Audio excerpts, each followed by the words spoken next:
भाई भोजपुरी जगह से कैसे वीडियो निकल के आ रही जिसने सबको चौंका दिया। भाई एक समय में खेसारी लाल यादव और दिनेश लाल यादव की इतनी बड़ी दुश्मनी बन गई थी कि दिनेश लाल यादव निरहुआ ने खेसारी लाल यादव को यदमुल्ला तक बोल दिया। लेकिन क्या है इस मामले में, मैं आखिरकार क्या आप लोगों को दिखाना चाहता हूँ, क्या बताना चाहता हूँ, वीडियो बैंड तक बने रहे। तो hello guys, welcome back to another new video. भाई दुश्मनी तो आप लोग जानते हैं कि निरहुआ और खेसारी भैया की अपनी कितनी दुश्मनी थी एक समय में। चुनाव के माहौल में आप लोगों को याद होगा, खेसारी लाल एक तरफ, भोजपुरी इंडस्ट्री एक तरफ। खेसारी लाल यादव को यदमुल्ला भी बोल दिया गया था दिनेश लाल यादव के मुंह से, इंटरव्यू में बोले थे। लेकिन आज 3-4 दिन की बात है पहले की, खेसारी लाल यादव के गाने पे जबरदस्त डांस किया। साइड स्क्रीन में वीडियो देखिए, लाइव प्रूफ के साथ दिखाऊंगा, बट गाना नहीं सुनाऊंगा यार, मेरे चैनल प्रॉब्लम हो जाएगी।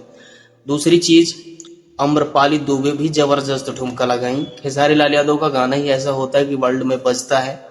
एक लोग तो कह रहे थे कि भाई खेसारी का गाना अंतरिक्ष में बजता है, खेसारी भी उसका जवाब भी दिए थे। खैर कोई बात नहीं, खेसारी लाल यादव बहुत ही अच्छे कलाकार हैं और उनका गाना बजता है तो निरहुआ का पूरी इंडस्ट्री झूम उठती है। बाकी आप लोग क्या कहना चाहेंगे कमेंट्स कीजिए। मिलते हैं नेक्स्ट वीडियो में।